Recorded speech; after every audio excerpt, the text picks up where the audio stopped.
আসসালামু আলাইকুম বন্ধুরা, কেমন আছো সবাই? তো শীতের সকাল, চারিদিকে কুয়াশায় ভরা। আর আজ কয়দিন যাবৎ কিন্তু প্রচুর পরিমাণে ঠান্ডাও পড়ছে, আর গ্রামে কিন্তু তুলনামূলকভাবে একটু বেশিই ঠান্ডা পড়ে। তো যাই হোক, সকালবেলা চলে আসলাম রান্না করতে। তো আজকে কিন্তু সিম, আলু আর মাছের তরকারি রান্না করব। তো শীতের দিনে সকালবেলা গরম ভাতের সাথে কিন্তু এমন শীতকালীন সবজি দিয়ে ভাত খেতে খুবই বেশি ভালো লাগে। তো আজকে কিন্তু তরকারিতে মাছটা ভেজে দেব না, মাছটাকে কষিয়ে দেব।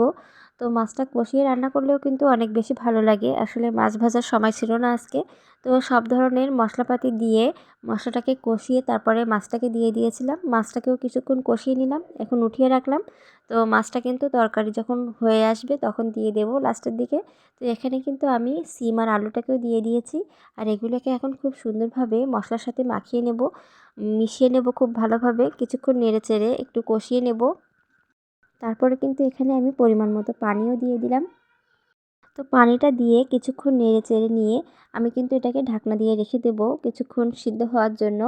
তো যাই হোক, শীতকালীন এমন সবজি খুবই পুষ্টিকর আর অনেক বেশি সুস্বাদু, খাবারের স্বাদটা অনেক বেশি বাড়িয়ে দেয়।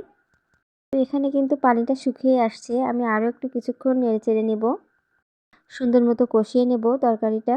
খুব সুন্দর একটা ঘ্রাণ আসছিল।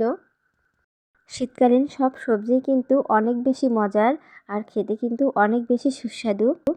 তো মশলার সাথে কিন্তু তরকারিটাকে খুব ভালোভাবে মিশিয়ে নিয়ে, তো ভালোভাবে কষিয়ে নেওয়ার পরে আমি কিন্তু এখানে আরও বেশি পানি দিয়ে দিলাম ঝোলের জন্য। তো বাইরের দিকে দেখছিলাম রোদ উঠছে কিনা, অল্প অল্প রোদ বেরোচ্ছে এখন। তো বাইরের পরিবেশটাও কিন্তু খুব বেশি ভালো লাগছিল আজকে সকালের দিকে। রান্না করি আর প্রাকৃতিক দৃশ্যগুলো উপভোগ করতে কিন্তু খুবই বেশি ভালো লাগে। তো যাই হোক, আমার রান্নাটাও কিন্তু প্রায় তাড়াতাড়ি হয়ে আসছে।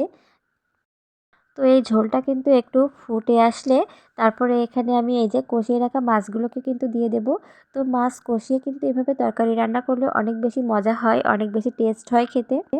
তো এখানে কিন্তু ঝোলটা আরেকটু কমিয়ে নেব, কমিয়ে নিলে কিন্তু আমার রান্নাটা কমপ্লিট হয়ে যাবে। সকালবেলা ধোয়া ওঠা গরম ভাত সাথে যদি থাকে এমন সিম আলুর তরকারি, তাহলে কিন্তু আর কিছুই লাগে না, অনেক বেশি মজার আর অনেক বেশি টেস্ট খেতে। শীতকালীন সব সবজিই কিন্তু স্বাদে গন্ধে অতুলনীয়, অনেক বেশি স্বাদের এই সবজিগুলা। তো যাই হোক, আপনাদের সাথে কথা বলতে বলতে আমার তরকারিটাও কিন্তু হয়ে আসছে, ঝোলটাও কমে আসছে। এখন কিন্তু তরকারিটা নামিয়ে রাখবো। ভিডিওটি ভালো লাগলে লাইক, কমেন্ট, শেয়ার করবেন। তো তরকারিটা হয়ে আসছে, কত সুন্দর কালারও আসছে। এখন কিন্তু গরম ভাতের সাথে গরম গরম পরিবেশন করব। সকালবেলা শীতের সকাল, প্রচণ্ড ঠান্ডা বাইরে, সাথে গরম গরম ভাত আর গরম গরম তরকারি, অনেক বেশি মজা কিন্তু খেতে। তো সবাই ভালো থাকবেন, আল্লাহ হাফেজ।